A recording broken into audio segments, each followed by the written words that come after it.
सुंदरी के स्थान पर जल क्यों चढ़ाया जाता है?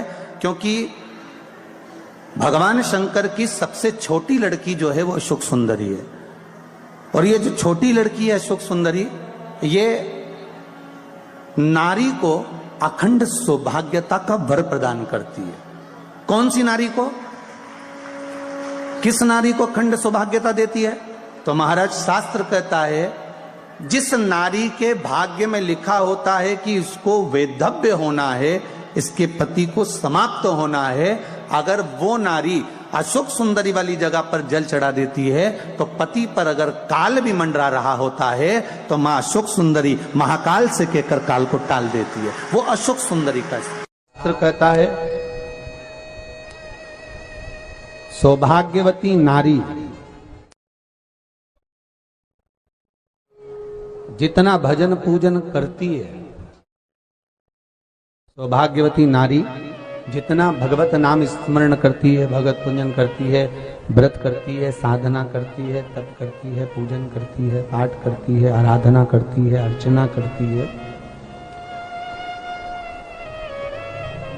उस सौभाग्यवती नारी का किया हुआ दान, पुण्य, धर्म, भजन, कीर्तन, स्मरण, सेवा, चाकरी उसके पति के भी काम आती है और उसके पुत्र और पुत्री के भी काम आती है। एक सौभाग्यवती नारी के द्वारा किया, आवाज पकड़ रहा है, एक सौभाग्यवती नारी के द्वारा किया गया भजन, पूजन, स्मरण, संकीर्तन, नाम जाप, नाम कीर्तन उसके पति के भी काम आ रहा है और उसके बच्चों के भी काम आ रहा है। देखिए कितना सुंदर शिव महापुराण में चरित्र आया है वृंदा देवी का, कि वृंदा जितना नाम जाप करती है, वृंदा जितना नाम भजन करती है, वृंदा जितना नाम स्मरण करती है, उसके पति को उसका लाभ है। सोमवार के व्रत का अगर आप विधान देखेंगे, और हम तो कहते हैं केवल 16 सोमवार से ही मतलब मत रखो। आप माताएं अगर एकादशी का व्रत कर रही है, सोमवार का कर रही है, मंगलवार का कर रही है, बुधवार का करे, गुरुवार का करे, चतुर्थी का करे, तीज का करे, छठ का करे, आप जो भी व्रत करते हो उस व्रत का विधान स्कंद पुराण में लिखा हुआ है। और स्कंद पुराण में क्या वर्णन लिखते हैं कि नारी जब सौभाग्यवती हो जाती है, लड़की की जब शादी हो जाती है और वो अपने पति के घर में जब रह रही होती है, पति के संग रह रही होती है, तो पति के घर में रहकर जितना भजन पूजन करती है, जितना स्मरण करती है, वो उसके द्वारा किया गया भजन, पूजन, व्रत, आराधना, उद्यापन, चाकरी, दर्शन, ये सब का फल उसके पति के खाते में भी जाता है और उसके पुत्र और पुत्री के भी खाते में जाता है।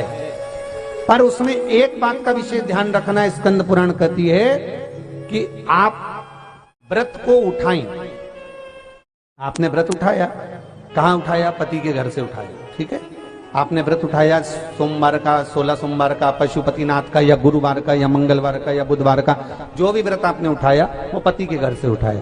अब आपका फर्ज क्या है कि व्रत आप अगर कर रही हो तो पति के घर का ही अन्न, पति के घर का ही जल,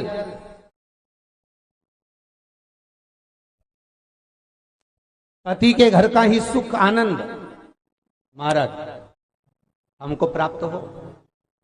अगर व्रत करने के दिन मालूम पड़े आपसे कोई तीज का व्रत, छठ का व्रत, चतुर्थी का कोई विशेष खास जो व्रत होता है, सोमवार का व्रत, पशुपति व्रत, और आप अपने मायके चली गए और मायके का अन्न जल आपने ग्रहण किया, मायके का प्रसाद ले जाकर, मायके की थाली ले जाकर, मायके का पूजन का सामान ले जाकर आपने भगवान की आराधना करी, तो स्कंद पुराण कहती है वो स्वीकृत नहीं होता, क्योंकि विवाह होने के बाद गोत्र बदल जाता है।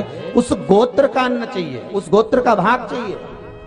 लगने लगे कि हाँ बहुत कष्ट है, कर्जा भी बढ़ गया, तकलीफें भी बढ़ गई, बहुत दुख भी बढ़ रहा है, कहीं परिवार सही नहीं चल रहा है, तो प्रयास करते रहा करो। हफ्ते में एक बार एक चावल का दाना जल के पात्र में डाल लिया, एक काली मिर्च जल के पात्र में डाल ली, और उस जल को ले गए, थोड़ा सा चंदन का छींटा डाल दिया, ले जाकर शिव जी को समर्पित कर दिया।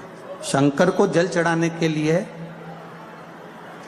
5 स्थान हैं जहां शिव को जल चढ़ाया जाता है और शंकर उस जल को स्वीकार करते हैं, जिसको पंचगंगा कहा गया।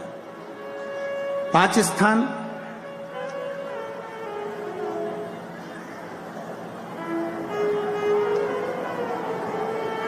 अच्छे से समझ लीजिएगा, जब भी शिव मंदिर में जाएं तो ये 5 स्थान शिव को जल चढ़ाने के लिए ये रखा है। शिवलिंग,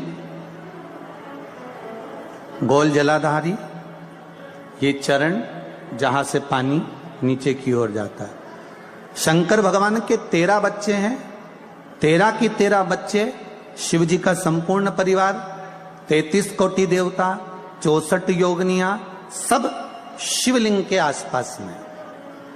आप शंकर जी के मंदिर में जाकर यह कभी ना विचार करना कि पार्वती जी को ढूंढना पड़ेगा या गणेश जी को ढूंढना पड़ेगा या कार्तिकेय जी को ढूंढना पड़ेगा या भैरव को ढूंढना पड़ेगा। हमें शंकर के मंदिर में जाकर किसी देवता को ढूंढने की जरूरत नहीं है। जहां शंकर भगवान का शिवलिंग रखा हुआ है वो माता जी का हस्तकमल है, माता पार्वती जी का स्थान है। जहां शिवलिंग रखा है वो शंकर भगवान है।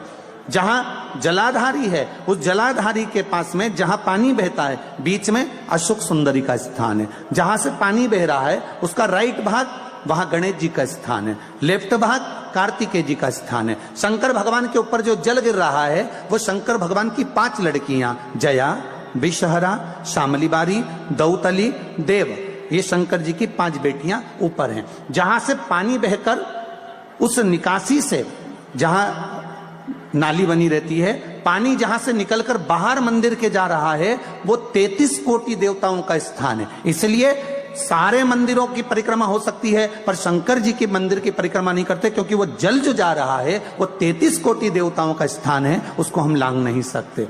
वो स्थान जल चढ़ाते समय आप इसका स्मरण रखें। पानी का जब पात्र लेकर जाते हैं मंदिर के अंदर, सबसे पहले शिव जी का जो जलाधारी है उसमें राइट भाग पर अपनी मनोकामना कर कर जल चढ़ाएं, फिर लेफ्ट भाग में चढ़ाएं रोग मुक्ति के लिए। अशोक सुंदरी की जगह पर चढ़ाएं, ये तीसरा स्थान। चौथा स्थान माता पार्वती जी का जो कटी भाग है जहां पर शिवलिंग रखा हुआ है उस भाग पर जल चढ़ाएं, चौथा भाग। 5वां भाग शंकर जी के ऊपर चढ़ाएं। ये 5 जगह पर जल क्रम वाइज चढ़ाएं। आप लोग जाते हो डायरेक्ट जाकर शंकर जी पे जल उंडेल करा जाते हो, सीधे गए और शिव जी पे जाकर आपने जल चढ़ा दिया। हमारे यहां शास्त्र कहता है जैसे अपन देवताओं की पूजन करते हैं तो पंडित जी सबसे पहले पूजन किसकी कराते हैं? जम के बोलो जरा, गणेश जी की। गणेश जी के बाद पूजन कराते कराते कराते कराते कराते कराते आगे के सारे देवता कराते कराते कराते कराते फिर मूल पूजन पर पहुंचते हैं। आप डायरेक्ट मूल पूजन पे पहुंच जाते हो। और सरल भाषा में समझ लो, जितनी सरल भाषा में समझोगे ना उतना अपने जीवन में उतर जाएगा। इस छत के ऊपर आपको चढ़ना है, निशानी रखी है,